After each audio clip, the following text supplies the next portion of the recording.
Jaya Gopijana Vallabha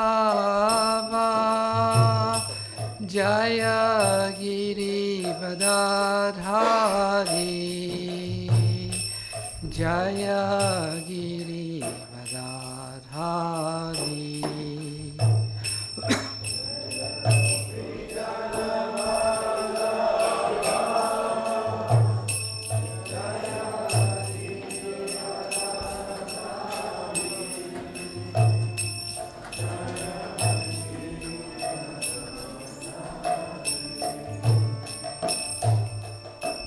Yashodnandana Vrajajana Ranjana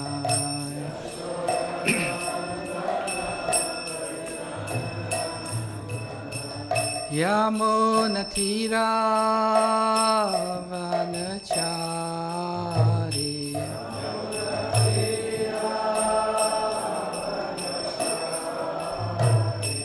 Jaya Radha Madhava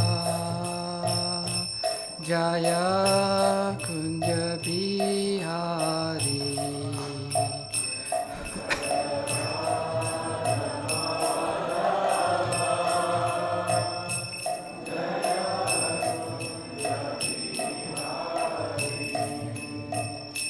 Jaya Gopijana Vallabha Jaya Giri Vadadhari Jaya Giri Vadadhari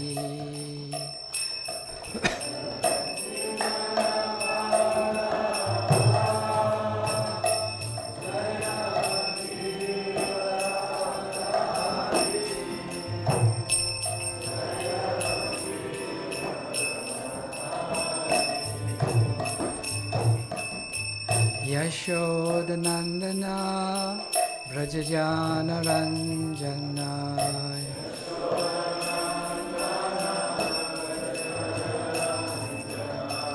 Yamunatira Vanachari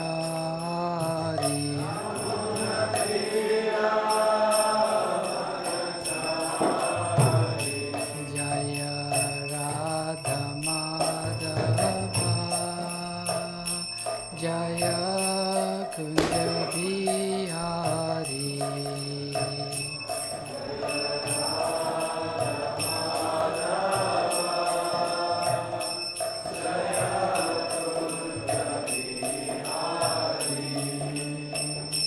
Jaya Radha Madhava Jaya Kunja Bihari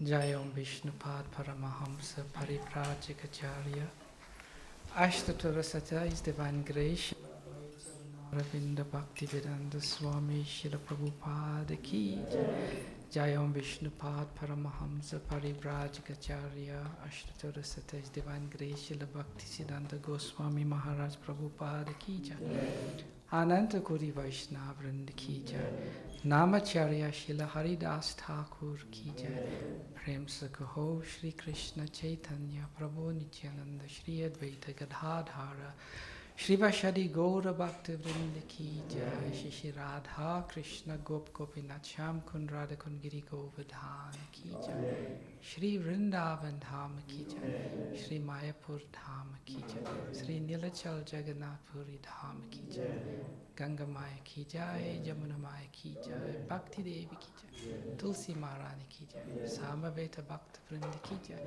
Shri Harinam Sankirtan Ki Jai Transcendental Book Distribution Ki Jai Nitai Gaura Premanande Hari Hari Bo.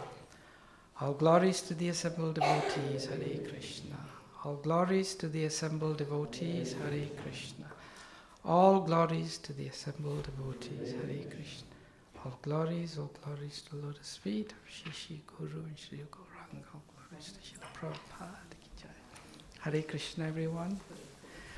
Welcome to this Sunday's Sri Caitanya-Caritāmṛta class. Today we shall be reading and discussing from Madhya Leela, chapter number 10, chapter entitled The Lord Returns to Jagannath Puri, and we will be covering text number 14 to 17. 17 is the verse with the purport by Srila Prabhupada. So that is the one we shall discuss or shall recite together. But verses 14 to 16 I'll recite on my own. Jaya Jaya Sri Caitanya Jaya Nityananda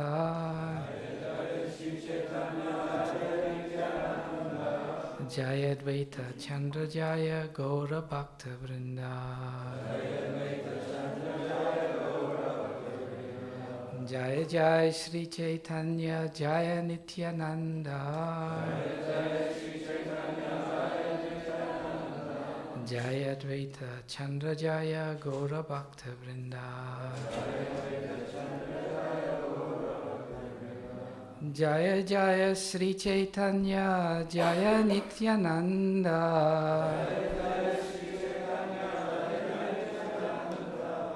Jaya Advaita Chandra Jaya Gaura Bhakta Vrinda.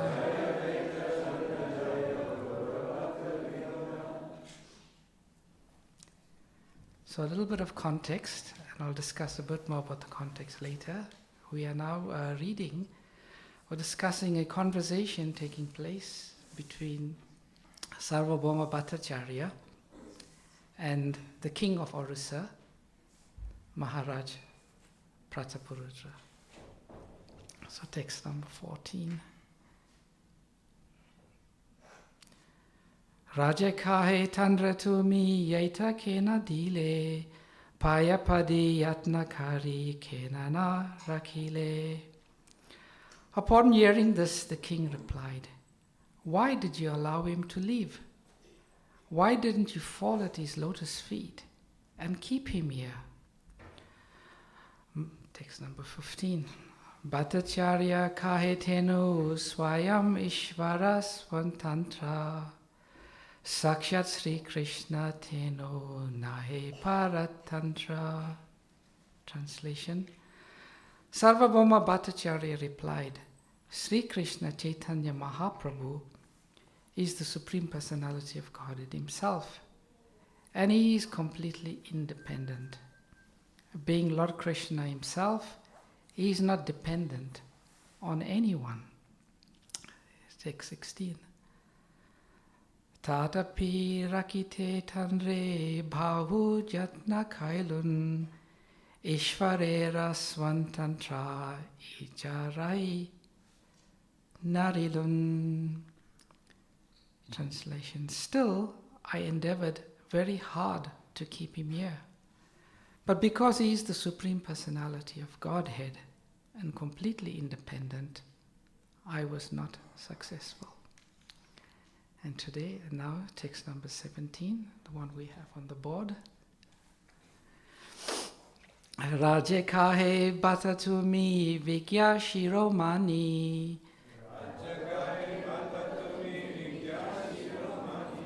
Tumi tandre Krishna kaha tate satyamani.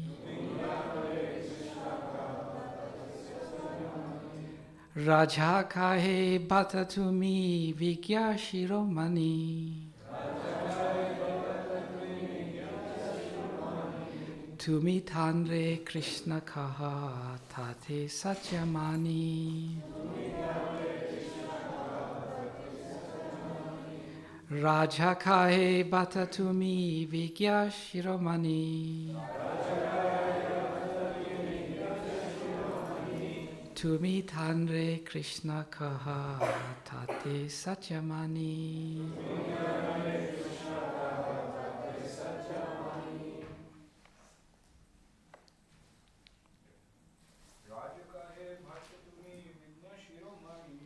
Raja kahe batatumi vigya shiromani. Tumi tandre Krishna ka tate satyamani.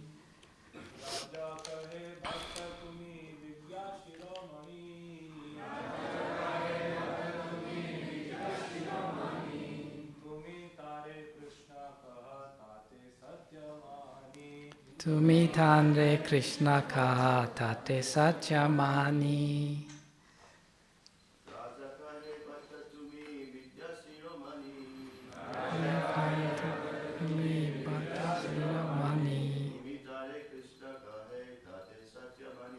Tumi Tandre Krishna Kahe Tate Sanyamani.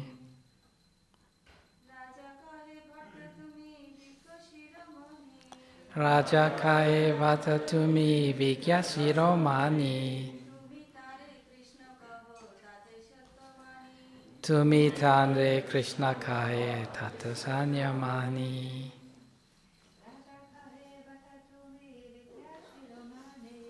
Raja Kahe Vata Tumi Vigya Shiromani.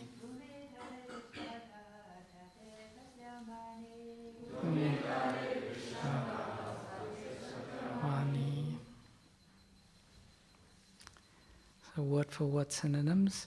Raja Kahe. The king said. Bhatta. Sarvabhauma Bhattacharya. To me. You. Vigya Shiromani. The most experienced learned scholar. To me. You. Tanre. Him. Krishna Kaha. Addresses Lord Krishna. Tate. Your statement. Satyamani. I accept as true. Translation and purport by Srila Prabhupada Ki Jai. The king said, Bhattacharya, you are the most learned and experienced person I know. Therefore, when you address Sri Chaitanya Mahaprabhu as Lord Krishna, I accept this as the truth. Purport. This is the way to advance in spiritual science. One must accept the words of an acharya, a bona fide spiritual master, to clear the path for spiritual advancement. This is the secret of success. However, one's guide must be a spiritual master who is actually an unalloyed devotee, strictly following the instructions of the previous acharya, without deviation. Whatever the spiritual master says must be accepted by the disciple. Only then is success certain. This is the Vedic system. Sarvabhauma Bhattacharya was a Brahmana and a realized soul, whereas Prataparudra was a Kshatriya. Kshatriya kings used to obey very faithfully the orders of learned Brahmanas and saintly persons, and in this way they would rule their country. Similarly, Vaishyas used to follow the king's orders, and Shudras used to serve the three higher castes. In this way, the Brahmanas, Kshatriyas, Vaishyas and Shudras used to live cooperatively, performing their respective duties. Consequently, society was peaceful and people were able to discharge the duties of Krishna consciousness. Thus, they were happy in this life and able to return home back to Godhead. Om Jnana Timirandasya Gyananjana Shalakaya Chakshurunmalitam Yena Tasmai Shri Guruve Namaha.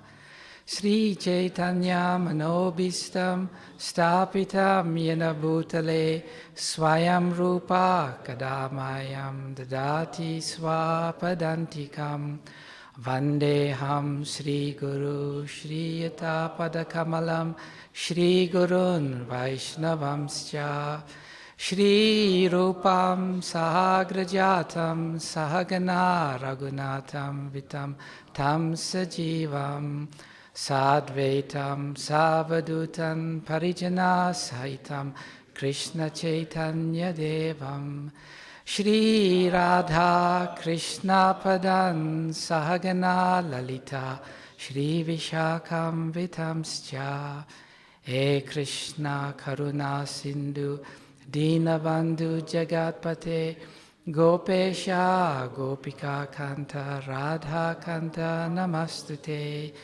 Tapta Kanchana Gaurange Radhe Vrindavaneshwari Rishabhanu Satidevi Pranamami Hari Priye Vanchakalpa Turubhyascha Kripa Sindhubhyevacha Patitanam Pavanebhyo Vaishnavebhyo Namo Namaha.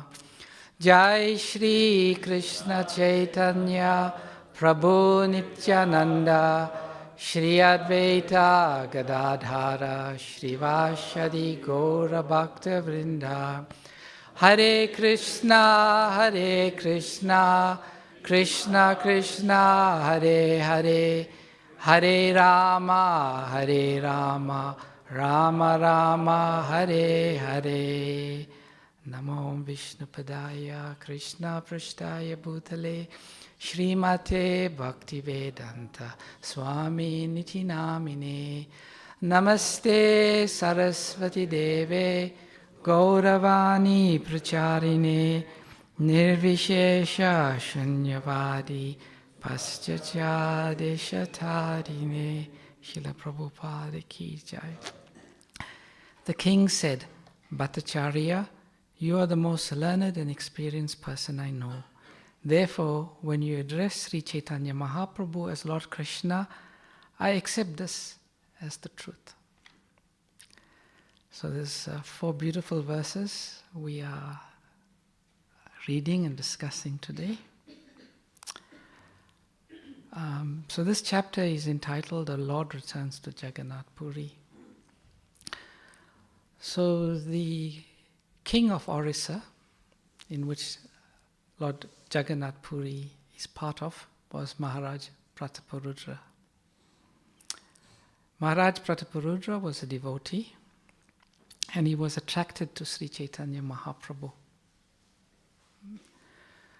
So he approaches Sarvabhauma Bhattacharya, and he inquires whether Sarvabhauma Bhattacharya could arrange a meeting between him and Sri Chaitanya Mahaprabhu. So Sarvabhauma Bhattacharya responds that actually I don't think this is possible for 2 reasons. The first reason is Sri Chaitanya Mahaprabhu is a very strict sannyasi. He doesn't meet any worldly people, and a king is considered to be a worldly person, so he's unlikely to meet you. And then secondly, Mahaprabhu is not even here. He's left, he's gone to South India. And then the king says, oh, he's gone to South India. Why didn't you stop him? Why didn't you stop him? And Sarvabhauma Bhattacharya responds, and in texts 15 and 16, one word is repeated, an important word, Swatantra. This is a Bengali word. Any Bengalis here? Hare Krishna. What is the meaning of Swatantra, Prabhu? Independent. Yes. So Sarvabhauma Bhattacharya is saying that the Lord is completely independent. Now, since this word is used twice, it's worth exploring a bit more. It's very interesting. So Sarvabhauma Bhattacharya says to Maharaj Prataparudra that actually I tried to make him stay. But the Lord is completely independent, and he acts according to his own will. Actually, this past time, before Lord Chaitanya Mahaprabhu left for South India, one day he called his followers and he held their hands and he told them, I'm now going to break some news to you. I'm going to be going away for a while. I'm going to go to South India. And that was like a thunderbolt on the hearts of the devotees. Because Sri Chaitanya Mahaprabhu was the life and soul. Their lives revolved around Sri Chaitanya Mahaprabhu. So they were completely devastated. Anyway, they said, oh, you are the Lord, you want to go. But please, take some people with you. Take some of us with you. And then Sri Chaitanya Mahaprabhu, under the guise of criticizing, it's beautiful verses, that itself can be discussed for a whole class.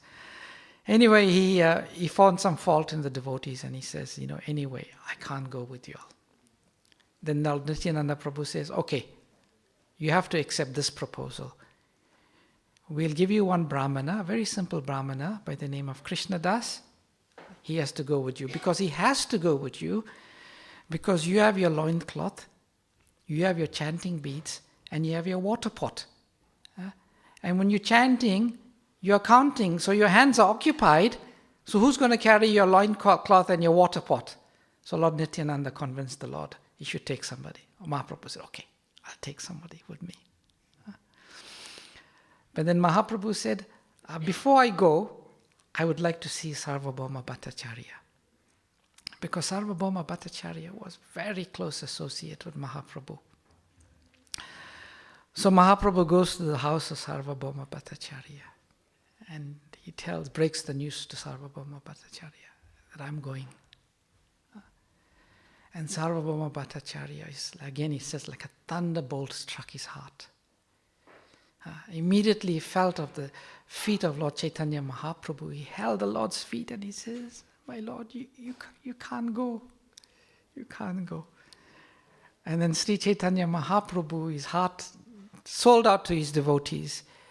He says, okay, I'll stay. I'll stay for a few days. And Mahaprabhu stays for 5 days.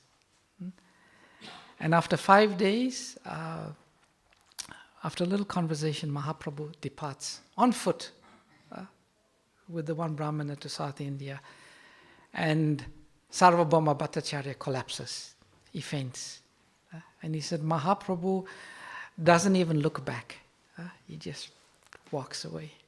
And Krishnadas Kaviraj Goswami says, that is the way of the Lord. One can never understand his heart. So Sarvabhauma Bhattacharya is explaining here to Maharaj Prataparudra that he tried to keep the Lord, but the Lord is completely independent. Swatantra. And this point of the Lord being independent is very important. Actually, in the very first verse of the Srimad Bhagavatam, it's a completely amazing verse written by Vedavyas. And practically he said, Srila Vyasadeva compacted the entire Vedic knowledge into the first verse.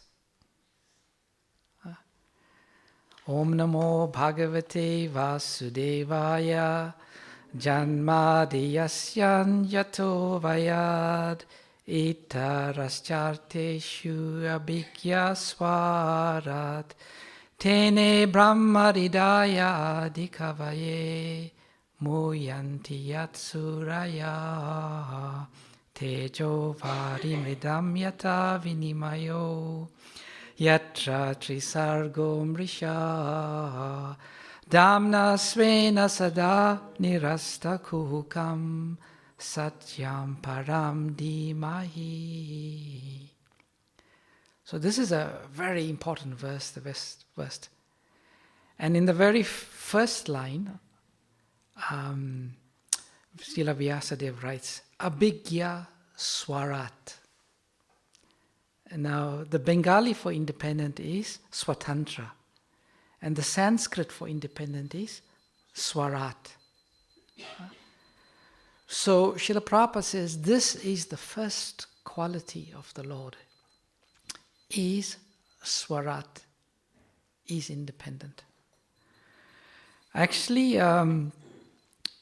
Sri Chaitanya Mahaprabhu himself makes this point in the Sri Caitanya-Caritāmṛta. In the Antya Leela, 3rd chapter, verse 63, the Lord says, while speaking to Damodar Pandit, the Lord says, "You are most neutral among my associates." This is very good. For without being neutral, one cannot protect religious principles. So, the Lord is the ultimate propagator of religious principles. And Sri Chaitanya Mahaprabhu is saying, without being neutral, it is not possible to propagate. One has to be neutral. And even in the Sri Caitanya-Caritāmṛta, the author, Srila Krishnadas Kaviraj Goswami, he also says the same thing. In the Madhya Leela, the 2nd chapter, 86th verse, he says, in this Sri Caitanya-Caritāmṛta, there is no contradictory conclusion, nor is anyone else's opinion accepted. I have written this book to describe the simple substance as I have heard it from superiors.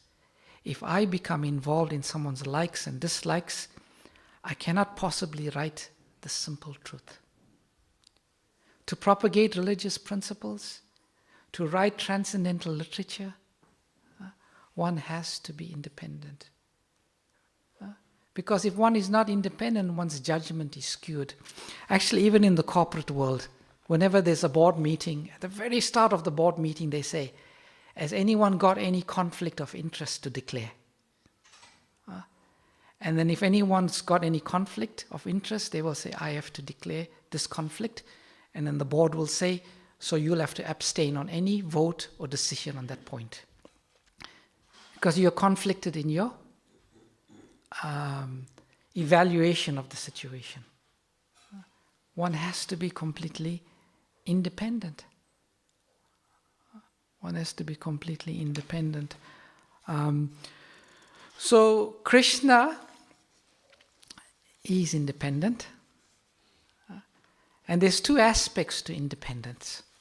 The first aspect is one must not be dependent on anyone or anything or any situation for anything.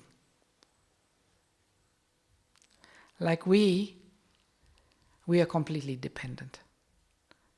We are dependent on the farmers to grow our food. We're dependent on someone to give us knowledge. We depend on someone to give us a salary. We're dependent on our parents to grow us. We're dependent on our teachers to educate us. We're dependent on the demigods to provide us with air to breathe. We're dependent on the body to function properly. We are completely and utterly dependent. But the strange thing is, we still consider ourselves to be very independent. Prabhupada said, if you analyze, the only dependence that we really have, independence we have, is whether we choose to serve Krishna or not. Otherwise our lives are completely controlled. Our lives are controlled by the modes of material nature.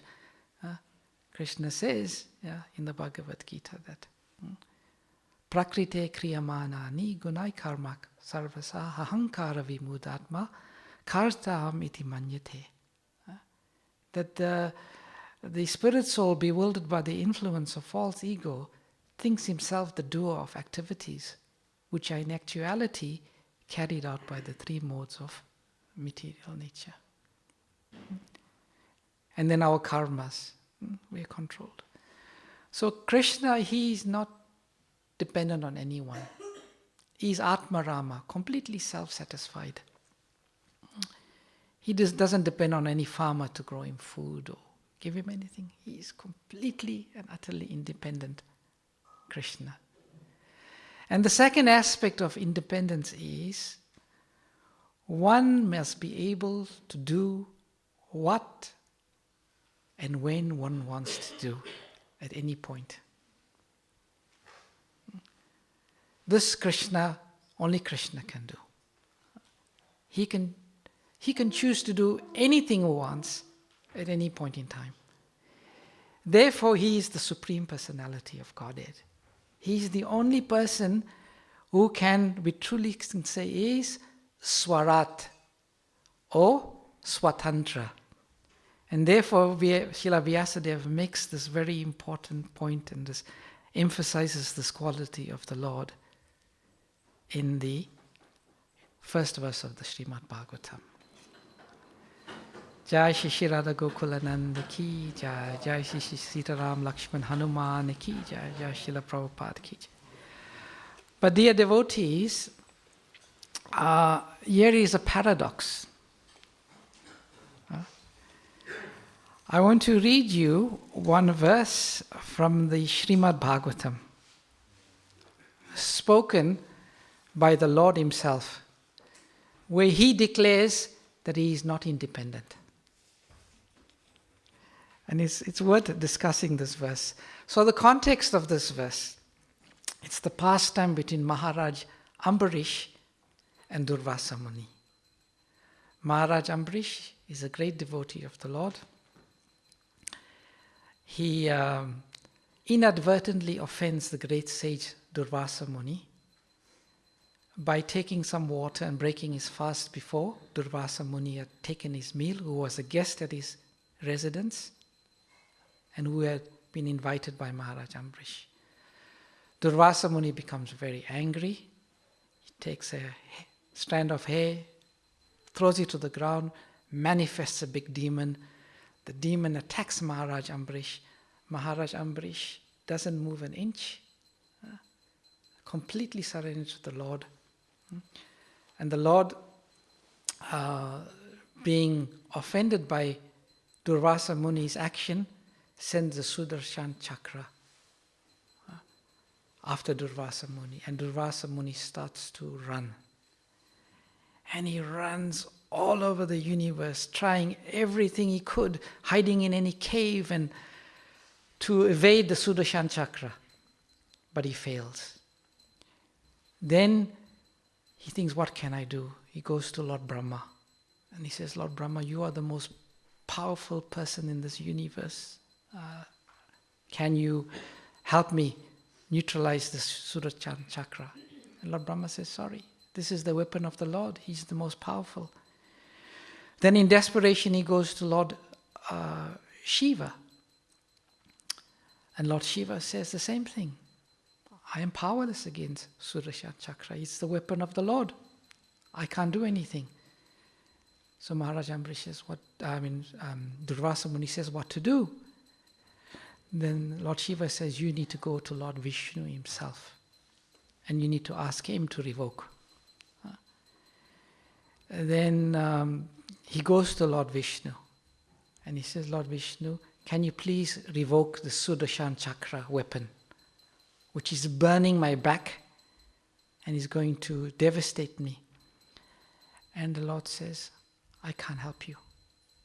He says, what do you mean you can't help me? This Sudarshan Chakra is your weapon.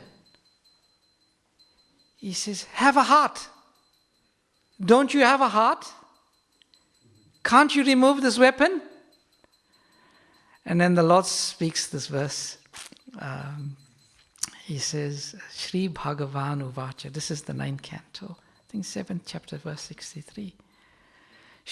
Fourth chapter. Shri Bhagavan Uvacha.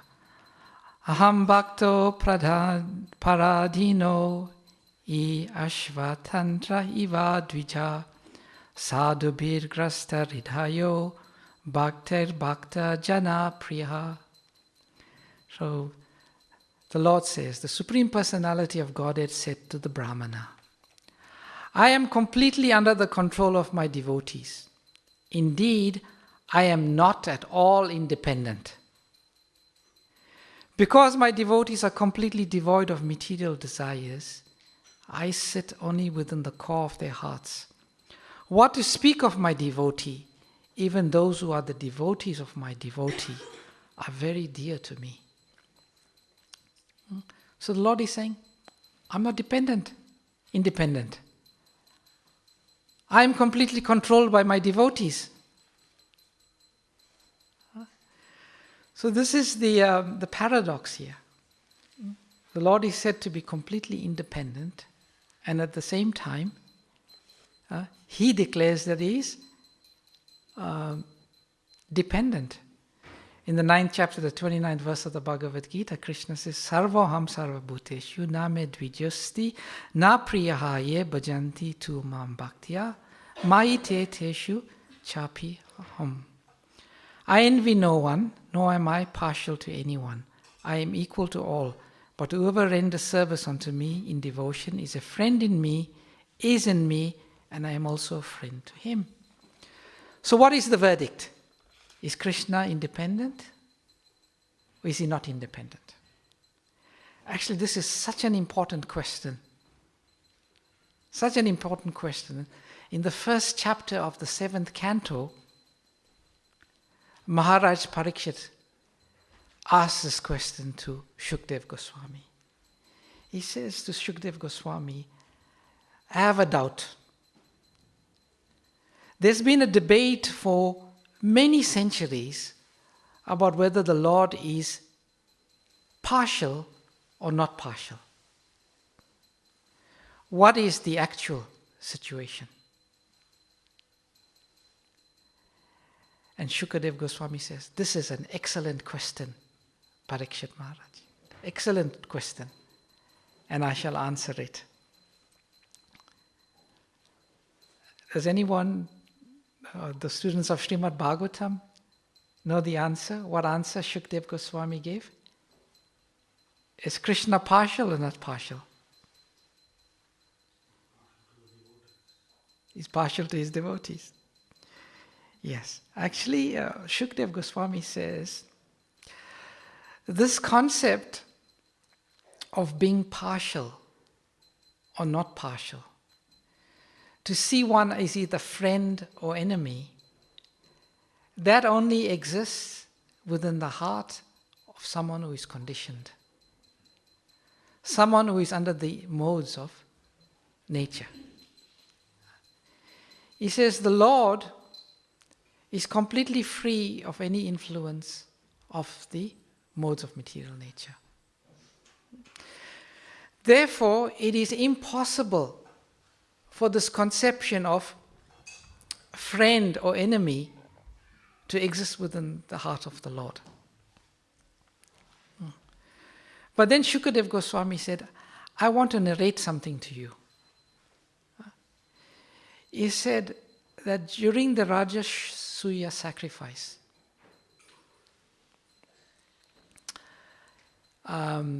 Yudhishthira said to Narad Muni, I personally saw Shishupal, after he was killed, enter into the body of the Lord. Also, I am aware that Shishupal, from his very birth, used to insult and criticize Lord Krishna.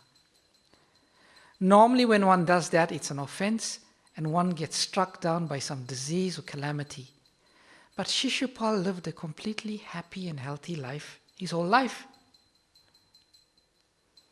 And he entered. How is this so? How is this so? And then Narad Muni explains, again the same point, that Krishna, he cannot see any friend, or he doesn't distinguish between an enemy. Actually, the only time Krishna acts as enemy, when he says somebody in their heart, they want Krishna to be their enemy. Krishna says, okay, you want me to be your enemy? Although I don't see you as enemy, I'll act as your enemy because that's what you want me to do. Actually, you're not my enemy and I don't see you as enemy. But since you want me to do that, I'll do. Because I try to fulfill the desires of everyone.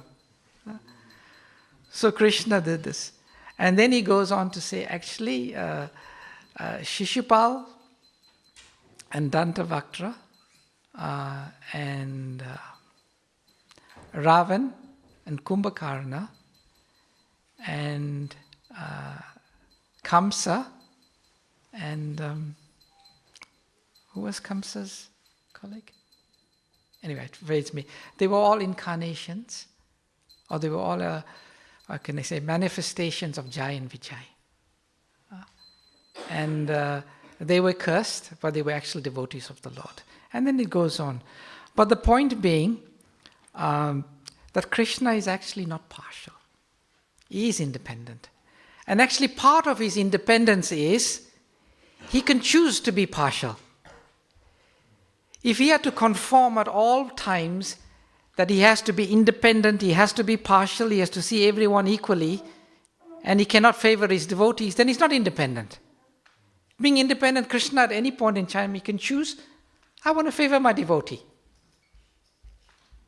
And that's part of his independence. His complete freedom to choose to favor his devotee or not. So it's very interesting, but Krishna is completely independent and simultaneously also controlled by his devotees. And that is part of his independent nature. So I thought that was an interesting point of discussion. Now coming back to today's verse and the purport. So Srila Prabhupada explains that this is the way to advance in spiritual life. And what is the way Srila Prabhupada is talking about here? It is the way that Maharaj Prataparudra had responded. Up to this point in time, Maharaj Prataparudra considered Sri Chaitanya Mahaprabhu just to be a very elevated devotee and saint. He had no conception that Sri Chaitanya Mahaprabhu was Krishna himself. So when Sarvabhauma Bhattacharya declared that Sri Chaitanya Mahaprabhu is Krishna himself, without hesitation, immediately he accepted. And he said, you are the most learned and expert person I know. Therefore, if you are saying Sri Chaitanya Mahaprabhu is Krishna, I accept him as Krishna. There is a point in our lives, I don't know about you, but me. I grew up, I never knew or heard about Sri Chaitanya Mahaprabhu. And when I was in my late teens, I went to the Hare Krishna temple as a student. And in the temple in Durban, we have the deities of Shishi Radha Radhanath. And on the right of Radhanath is a deity of Chaitanya Mahaprabhu. And when I saw the altar, who is this person? I never, in my life. So I asked them, who is that person on the altar? They said, he's Sri Chaitanya Mahaprabhu. And I said, who is he? They said, he's Krishna himself. And at that point in time, because the devotees were saying, I accepted, but I didn't know what to make of it. Because I said, if he is Krishna, I would have heard of him. But I never heard of Sri Chaitanya Mahaprabhu my entire life. But Maharaj Prataparudra, he immediately accepted. And Prabhupada says here, one must accept the words of the Acharya, a bona fide spiritual master, to clear the path for spiritual advancement. This is the way for spiritual advancement. In religious studies, you have various ways of rejecting or accepting knowledge.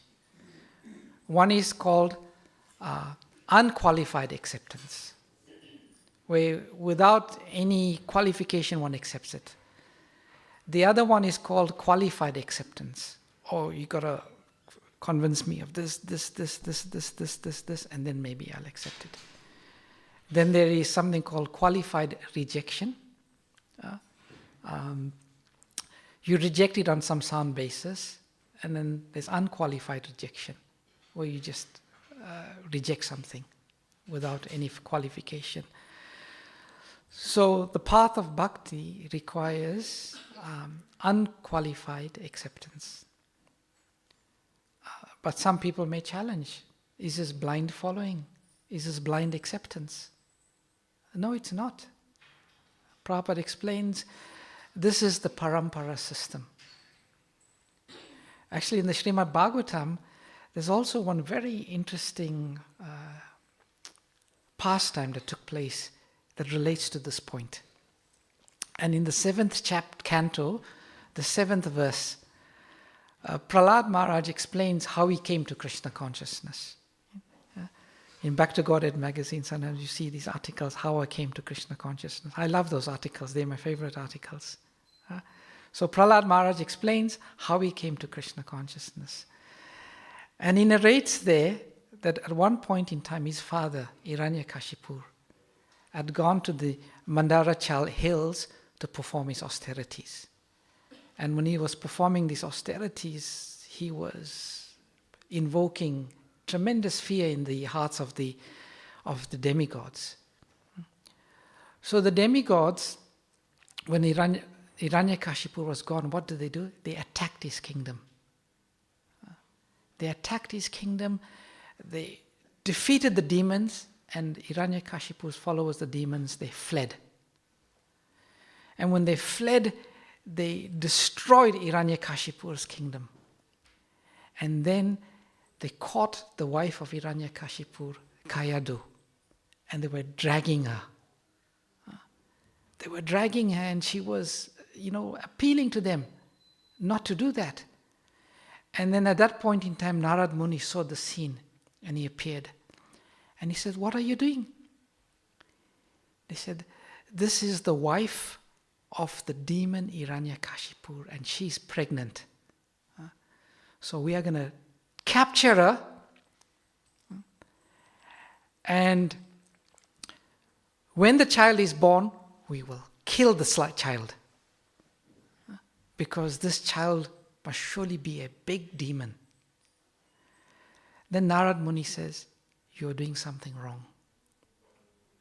Actually, the child within the womb of Kayadu is a great devotee of the Lord, an unalloyed devotee, a devotee whose glories will be sung forever."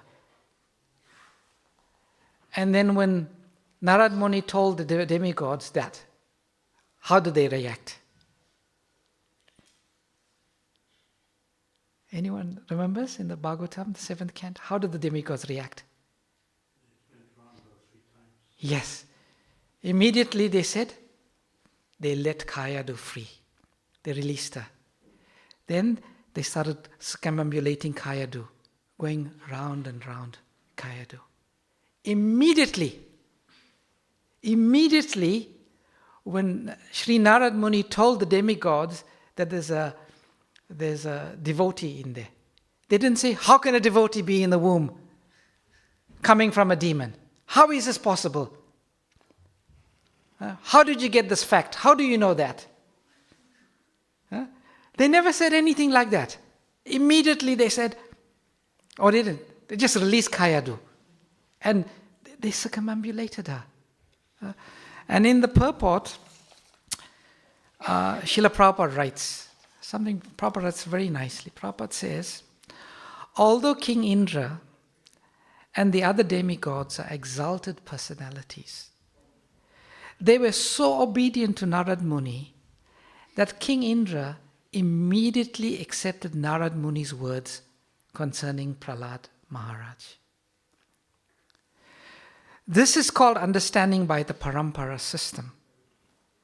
Indra and the demigods did not know that a great devotee was in the womb of Kayadu, the wife of Hiranyakashipu, but they accepted the authoritative statements of Narad Muni and immediately offered their respects to the devotee by circumambulating the woman in whose womb he was living. To understand God and the devotees by the parampara system is the process of knowledge. There is no need to speculate upon God and his devotee.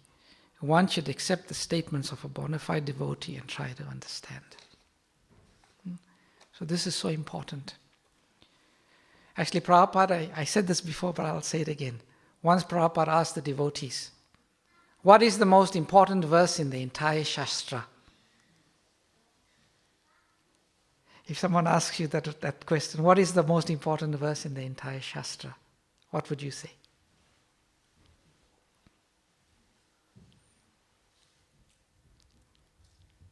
Okay. Prabhu, if someone asks you what is the most important verse in the entire Shastra, what would you say? I can't remember the verse, but is it something like to do with spreading, giving Krishna to everybody? Yare dake thai kare Krishna upadesh, amara agya. No, it's not that one. Anyone else? Prabhu, if someone asks you what's the most important verse in the entire Shastra, what would you say? 1866. Sarvadharma parichaja mamekam sharanam praja. Okay. Srinivasa would know this. So, the devotee is saying, Sarvadharma parichaja. No, Prabhupada, no. Harinam eva kevalam. No. So many devotees were saying this verse, that verse, that verse. And Prabhupada says, you're all wrong. I'll tell you what's the most important verse in the Shastra. Yasya deve para bhakti, yatha deve tata guru, tasyaiti iti katita, prakashante mahatmanaha. This is a verse from the Svetashvartar Upanishad. Only unto those great souls who have implicit faith in the words of the Lord and the spiritual master are all the imports of the Vedic knowledge revealed. This is what Prabhupada says to be the most important verse in all of the Shastras. One who has implicit faith in the words of the spiritual master are all the imports of Vedic knowledge revealed.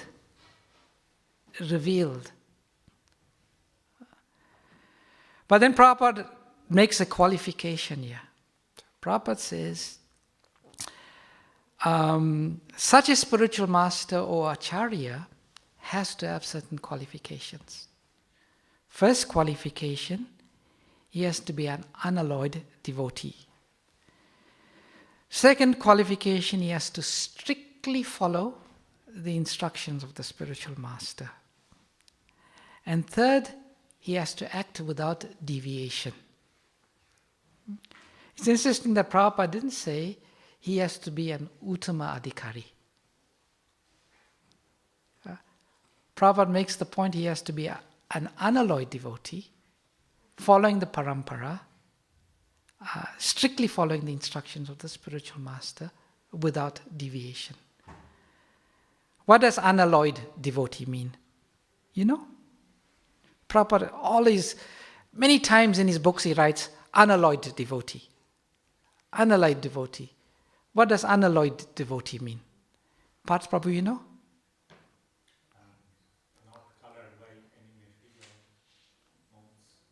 Not colored by any material modes.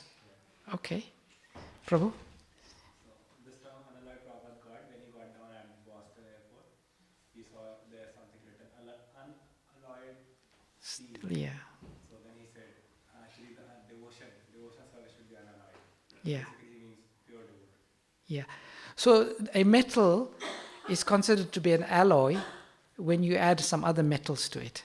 Like steel, if you add other metals to it, it's called an alloy. When it's pure steel, got no other metals to it, added to it, it is called unalloyed steel. So devotion, what, when added to devotion, makes it alloyed? Or what has to be removed from one's devotion for it to be unalloyed? There's three things. This is from Srila Rupa Goswami's definition of unalloyed devoted, the Anya Bilashita Sunyam verse. So what three things must not be there for it to be unalloyed devotion? Jnana, yet the desire for jnana, knowledge, means speculative knowledge, with the ultimate desire for moksha. So that's one thing.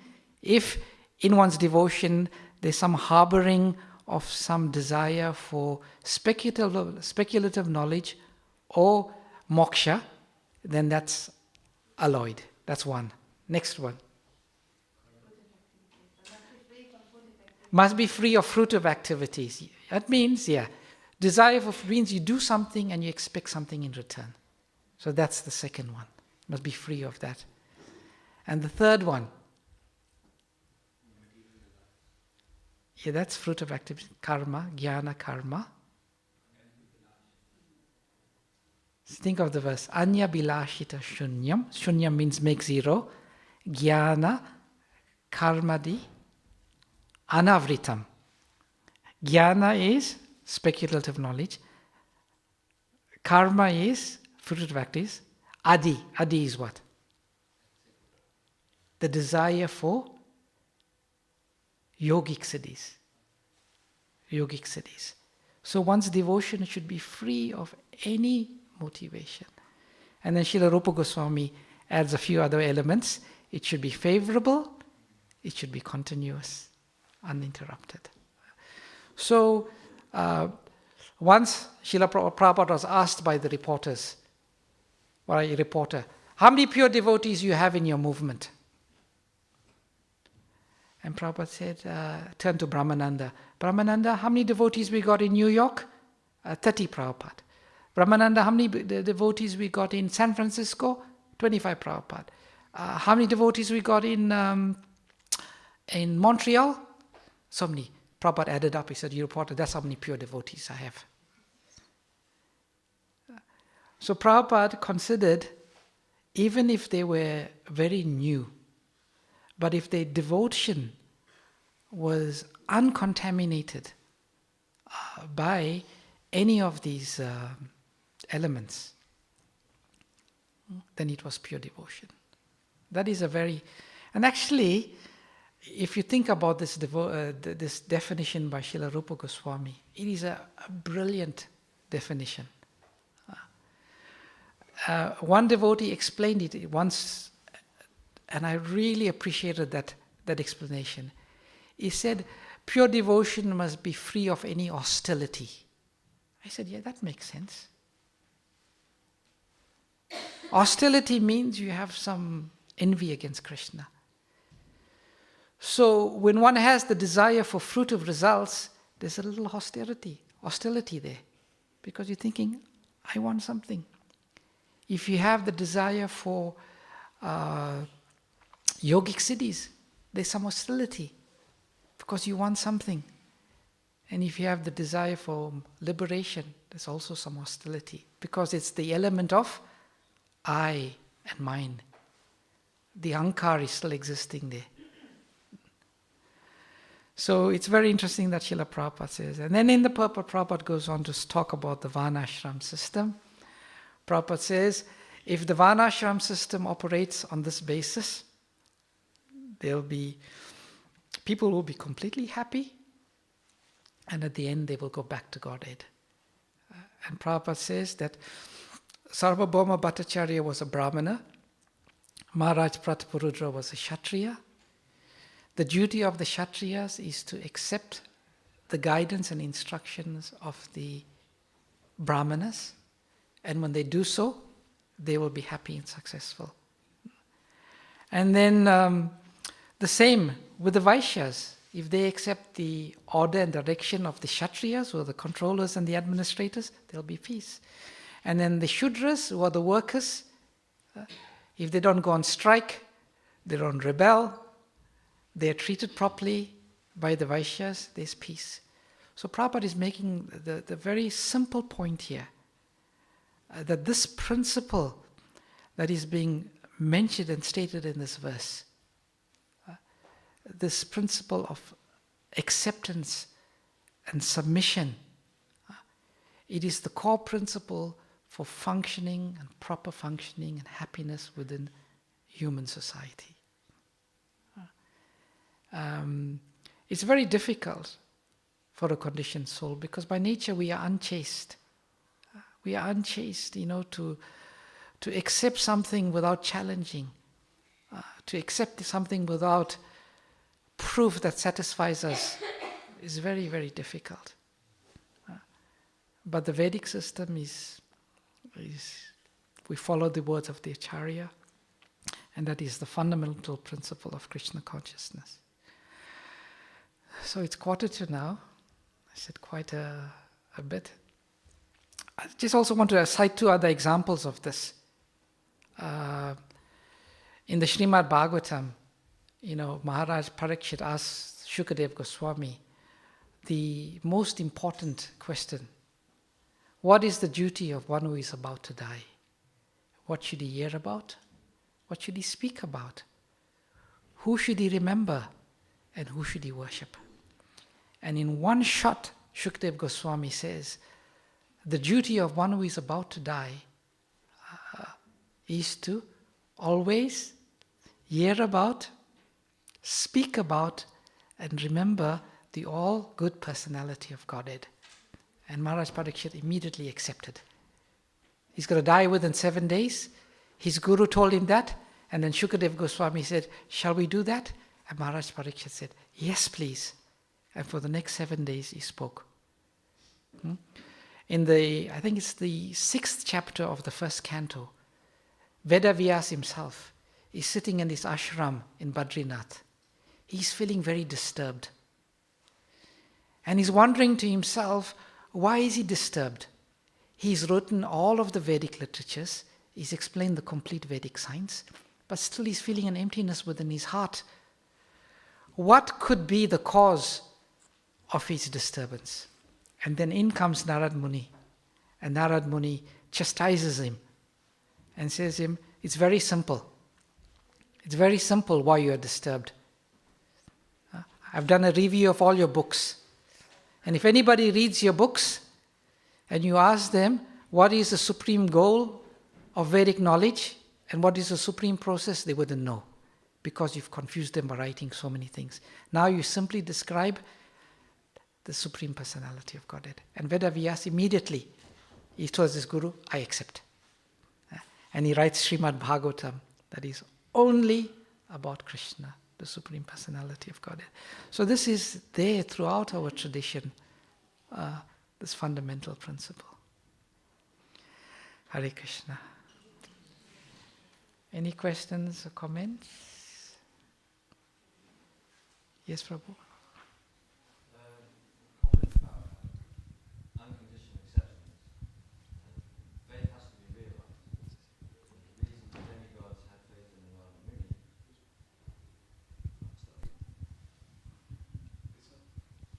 the Radha Muni. The reason the demigods had faith in the Radha Muni is because he had a history of being right all the time. So it's very easy to have unconditional acceptance. So faith has to be realized. You have faith, your faith is realized to be true, and then you can have greater faith from that. Or you could just surrender completely. Prabhupada says you can come to Krishna consciousness instantaneously, or it can take 10,000 lifetimes. True. True. Process of acceptance is based on faith in the spiritual master. When Prabhupada went to America, the hippies, they just had complete faith in Srila Prabhupada and they accepted all that he had to say. But at the same time, within our tradition, there is scope for us to seek clarification. We accept, and sometimes we accept but we don't understand. And when we accept and we understand, then our faith becomes stronger. So to understand, we are allowed to seek clarification. We are allowed to ask questions. If there's any lingering doubts, we are allowed to ask questions to remove those doubts. That is there in our tradition also. Thank you for that, Prabhu. Any other questions or comments?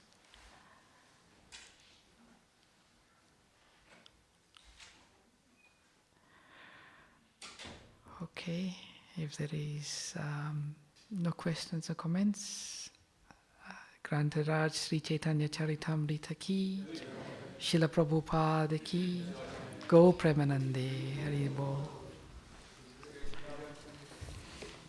Srila Prabhupada ki jai.